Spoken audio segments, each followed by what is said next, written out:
On se retrouve enfin pour la partie 3 de la suite de Hajime no Ippo. Je sais, j'ai mis du temps à la sortir, mais ce genre de vidéo, ça prend beaucoup de temps. J'espère qu'elle va vous plaire, surtout avec l'annonce qui est faite à la fin. Oublie pas de t'abonner, de liker, de commenter, tu connais la chanson. Ça aide vraiment pour continuer ce genre de format. Sur ce, c'est parti.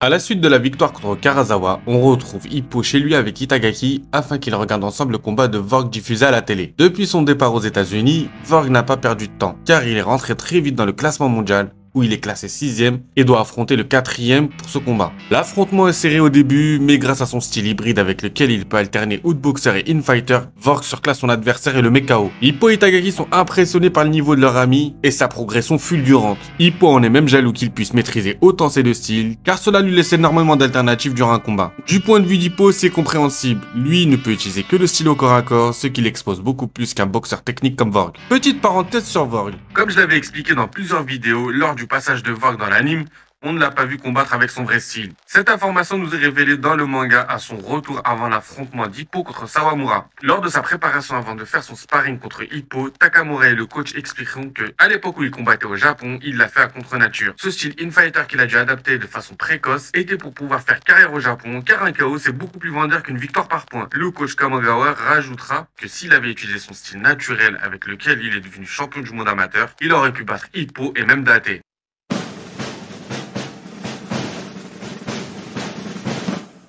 Itagaki essaie de le rassurer et lui demande si ça l'a pas motivé à entreprendre la voie vers le titre mondial. Car d'après le dernier classement sorti, Ippo est 12e mondial au classement WBA, en lui rappelant qu'il a déjà battu Vorg par le passé. Mais Ippo lui rappelle que le dernier sparring avec Vorg, il a fini KO. De plus, il a déjà eu un aperçu du niveau mondial lors de son sparring contre Ricardo Martinez, qu'il n'a même pas réussi à toucher et a fini inconscient. Pour lui, il n'est pas encore prêt. Il rappellera qu'à l'heure actuelle, il y a plus important à penser, comme le futur combat d'Itagaki contre Imai pour la finale des espoirs. Celui-ci dira qu'il va gagner cette fois-ci, il est déterminé à gagner cette finale contre son rival de toujours. Le lendemain, on retrouve tout le monde au club. Pendant l'entraînement, Takamura et Kimura titiront Itagaki en lui rappelant qu'il a déjà perdu 3 fois contre Imai et que c'est ce qui va se reproduire encore une fois. Itagaki s'énervera en les traitant d'ennemis, mais Takamura dira qu'ils ont gros à perdre aussi. Ils ont tous parié sur qui gagnerait le tournoi. Pour Kimura et Takamura, ça sera Imai. Aoki, son pari était sur Fumito qui a déjà perdu contre Itagaki. Mais il n'avait pas eu le choix, c'est Takamura qui l'a forcé à le choisir. Quant à Ippo, il est le seul à avoir parié sur son poulain. Une dispute éclate entre Aoki et Takamura. Aoki n'a pas apprécié d'être forcé de choisir Fumito pour leur pari. Et on veut toujours à Takamura de leur avoir refilé ses friandises qu'il avait ramenées de son voyage. Que je rappelle, à cause de ça, ils avaient tous été frappés par une chasse phénoménale. Il lui dira qu'heureusement Ippo avait renoncé à en prendre, sinon il aurait perdu le combat à coup sûr à cause de lui. Dans la dispute, Aoki rappellera à Takamura que même s'il est double champion du monde, il n'est pas plus populaire que lui et son personnage de Brokoman. Du coup, le club se divisera en deux. D'un côté, le clan Aoki, fan de Brokoman, où le club sera derrière lui, et le clan Takamura, où seul Kimura sera son partisan. Celui-ci hésitera à rejoindre le clan Aoki, mais Takamura lui rappellera qu'il risque de le regretter et d'une façon sombre. Pendant cette longue hésitation où Kimura sera tiraillé entre les deux clans, Yagi, l'adjoint du coach, entre dans le club avec une mauvaise nouvelle. Tous les enfants du pays sont lassés de Brokoman. Toutes les figurines ont fini jetées à la poubelle, les jeux vidéo sont entassés dans les boutiques d'occasion, la mode Brokoman s'éteint subitement.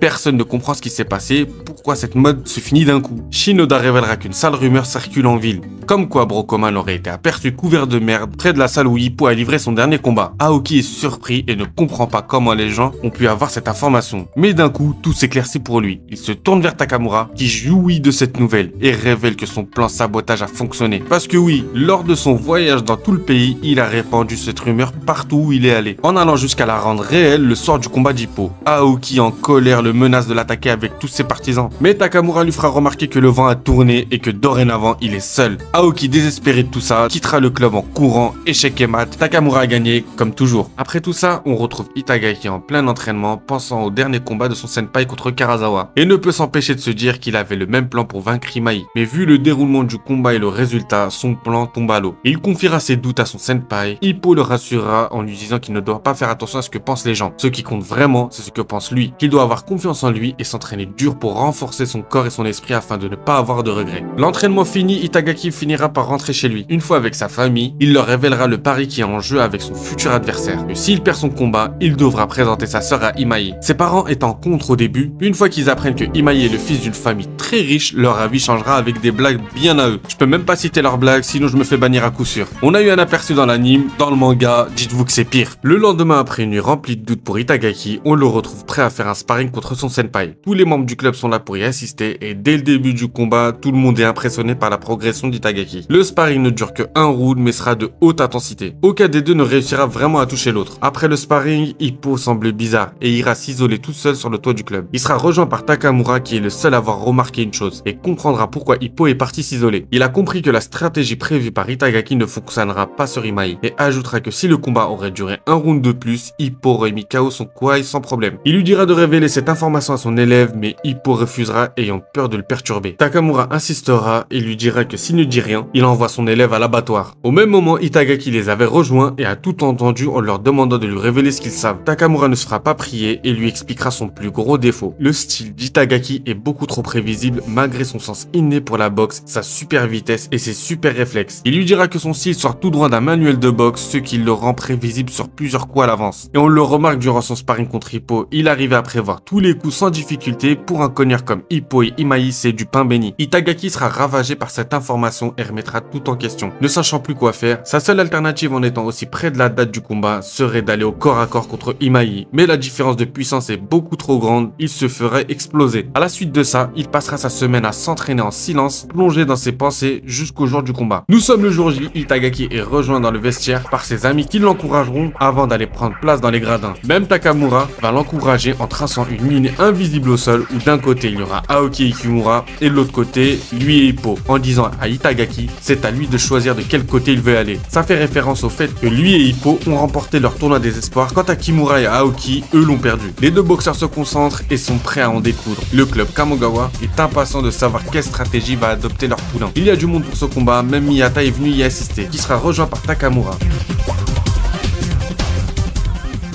La cloche va sonner, c'est parti. Sans surprise, Imai charge et se précipite sur son adversaire. Quant à Itagaki, il utilisera sa meilleure arme, ses jambes. Il s'éloigne de Imai en utilisant sa vitesse, en envoyant des gauches rapides, mais ça n'empêche pas Imai de continuer à charger et d'envoyer des coups puissants. Itagaki réussit à placer un contre du gauche rapide dans un tout petit espace, mais ça ne ralentit pas son adversaire et continue de charger. Imai se place au centre du ring et resserre sa position. Itagaki, lui, va accélérer en tournant autour de lui et envoyer des rafales de jab jusqu'à s'y approcher pour asséner un gros coup. Mais c'est ce qu'attendait Imai, qui enverra un énorme coup au corps. Itagaki l'esquive de peu et reprend sa distance. Les deux boxeurs se font face sans que l'un des deux approche. Le combat se déroule comme prévu. Imai ne fait que charger afin de renverser le match avec sa puissance. Quant à Itagaki, il utilise sa meilleure arme, sa vitesse. Mais son adversaire continue la charge et Itagaki se remémore les paroles de Takamura et décide de révéler son vrai plan. Il élargira sa position et se précipitera lui aussi sur son adversaire. Celui-ci, surpris par l'initiative d'Itagaki, se retrouve collé épaule contre épaule. C'est une invitation à un combat rapproché. Imai est ravi vu que c'est son domaine. Il pousse Itagaki de toutes ses forces, ce qui envoie légèrement en arrière celui-ci. Et malgré qu'il se soit fait repousser, il enverra un uppercut du droit fulgurant qui sonne légèrement Imai. Tout le monde est surpris après ce coup, il n'a pas reculé et a même encore plus élargi sa position, qui montre clairement son intention d'en découdre dans un combat rapproché. Et à partir de là, Itagaki nous sort une masterclass incroyable. Il va esquiver tous les coups de son adversaire tout en étant corps à corps et en plus de ça, réussir à le contrer en étant limite collé à lui. Même Takamura sera agréablement surpris de la prestation de son poulain. Pendant 3 rounds, le combat sera à sens unique et Imai va prendre énormément de coups. Il sera totalement dominé sans donner un seul coup. Mais les cogneurs sont résistants et il va tenir le coup et ça n'est qu'au 3e round qu'il réussira à porter sa première attaque dangereuse du combat. Un coup puissant au corps qui ne freinera pas Itagaki et restera concentré en continuant à esquiver tous les coups et répliquer à chaque fois. Dans un échange de coups simultanés, les deux boxeurs se cogneront la tête qui blessera Itagaki au front et le fera saigner. Voulant profiter de ça, Imai l'attaque mais Itagaki le fait reculer avec sa technique favorite. Le porc épique, une rafale de coups ultra rapide grâce à laquelle il finira par mettre Imai dans les cordes. Itagaki ne relâchera pas la pression et continuera d'attaquer. Il sera gêné par la blessure au front à cause de laquelle il se prendra des coups surtout au corps, mais réussira à garder l'avantage. Le 3e round fini, c'est encore Itagaki qui le remporte. Tout le coin d'Imai est surpris par la progression fulgurante de leur adversaire, mais Imai a lui aussi progressé et il est expérimenté maintenant et compte bien le montrer. Le 4e round commence et ça reprend comme c'est fini le précédent. Cependant, les jambes d'Itagaki ne bougent plus. Les coups puissants qu'il a pris au corps pendant le 3e round se font ressentir. Imai resserre sa garde et attendra le bon moment pour donner un coup surpuissant sans réellement viser. Il le touchera à la tempe. Malgré qu'Itagaki se soit protégé,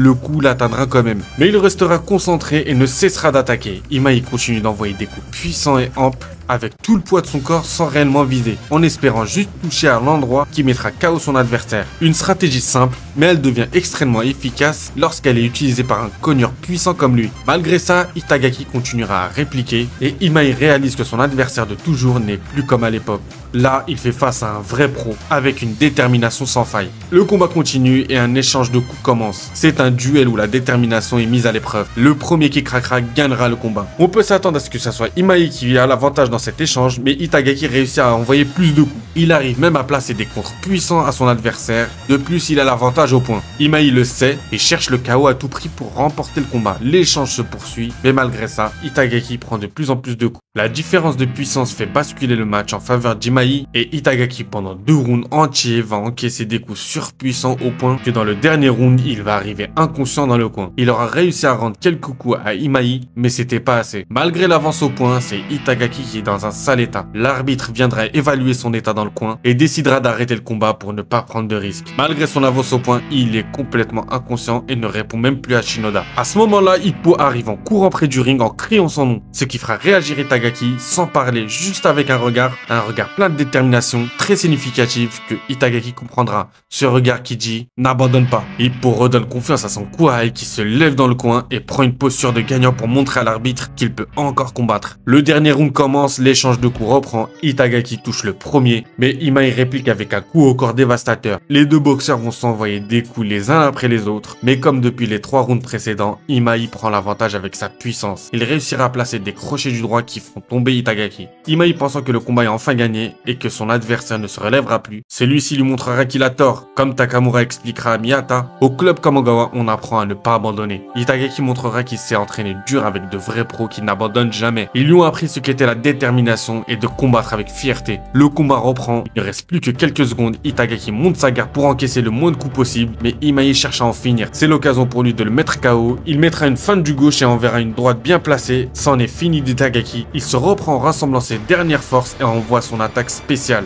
que Imai bloquera avec sa garde. Mais la rafale était beaucoup trop rapide, un coup le touchera au menton, pour lui aussi c'était le coup de trop. Il en a pris énormément durant le combat et commence à le ressentir. Itagaki a tout envoyé dans ce dernier assaut, il est complètement vidé et commence à s'effondrer. Au même moment, Imai cherche à envoyer un dernier coup pour le mettre KO, mais il est incapable de bouger, lui aussi est complètement vidé. Avant que Itagaki ne tombe, la cloche sonne pour annoncer la fin du combat et Imai rattrape son rival de toujours pour ne pas le laisser tomber au sol. Quel combat intense et sans repos pour les deux combattants. En plus de ça, avec un dénouement incertain, personne n'aurait pu prévoir que ce combat irait au bout des 6 rounds et se finira sur une décision. Les juges ont fini de trancher et c'est Itagaki qui l'emporte au point. Il devient ainsi le vainqueur du tournoi des espoirs de la conférence Est. Imai accepte sa défaite et comprend la décision malgré qu'à l'issue du combat, il se porte bien mieux que Itagaki qui ne peut même plus tenir debout. Itagaki savoure sa victoire un court instant avec ses amis avant de s'évanouir.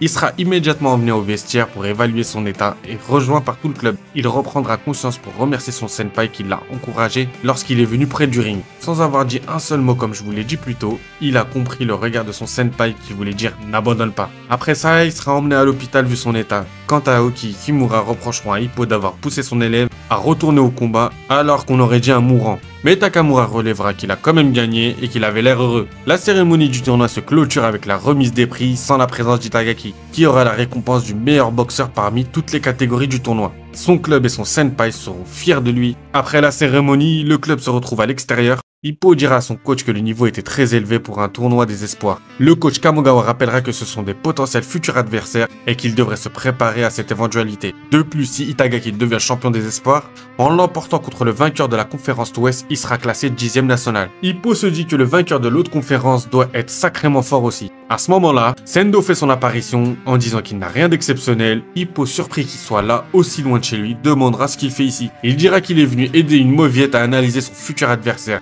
C'est là qu'un nouveau personnage derrière Sendo se montre. Il s'agit de Hoshi Hiroyuki, le vainqueur de la conférence Ouest et le Kouai de Sendo. Ippo remarque tout de suite à sa carrure et ses muscles saillants que ça doit être un boxeur puissant. Celui-ci se présentera et n'hésitera pas à provoquer Ippo pour avoir un futur combat contre lui. Ippo lui rappelle qu'il a Itagaki à affronter avant et qu'il ne devrait pas le sous-estimer. Hoshi sourit et demandera à Ippo de lui faire une promesse que s'il bat Itagaki, il devrait accepter de le combattre. Après ça, il partira en se faisant sermonner par Sendo. Pour le coach Kamogawa, ça a l'air d'être un boxeur redoutable. Hippo dira que ça sera difficile pour Itagaki, mais le coach lui dira que ça sera son problème aussi et qu'il doit rester concentré sur la défense de son titre. Hippo ne répond pas et baisse la tête comme s'il était frustré. Il demandera pendant combien de temps il doit encore défendre son titre. Que la finale de ce soir lui a rappelé quel était son objectif et qu'il l'attend plus haut pour l'affronter. Il parle bien sûr de Miyata Ichiro et demandera au coach de renoncer à son titre pour affronter Miyata. Le coach remarque que ça fait un moment qu'il y pense et accepte la requête d'Hippo de renoncer à son titre et qu'il enverra une demande de combat au club de Miyata. Hippo est surpris qu'il accepte aussi facilement et remercie le coach. Voilà un Hippo surmotivé, le combat qu'il attend depuis tellement longtemps va être organisé. On le retrouve le lendemain toujours aussi motivé pour préparer son combat avec une impatience comme on l'a rarement vu. Il est déjà concentré, le coach confirme avec le père de Miyata, le combat est officiel, ça sera au printemps prochain. Voilà, la partie 3 est finie, ça a été assez long, j'essaie de faire au plus vite pour faire la partie 4, surtout avec l'annonce qui est faite à la fin de la vidéo. L'un des combats les plus attendus d'Hajime no Ippo va avoir lieu. Donc si tu veux suivre tout ce qui se passe dans Hajime no Ippo, c'est ici que ça se passe. Si t'as la flemme de te lancer dans le manga pour connaître la suite, c'est ici que ça se passe aussi. Si tu veux parler d'Hajime no Ippo, c'est ici que ça se passe. Si tu veux voir les reviews d'Hajime no Ippo, oui, parce que nous aussi on a le droit d'avoir des reviews, c'est ici que ça se passe. Pour ça, t'as juste à t'abonner.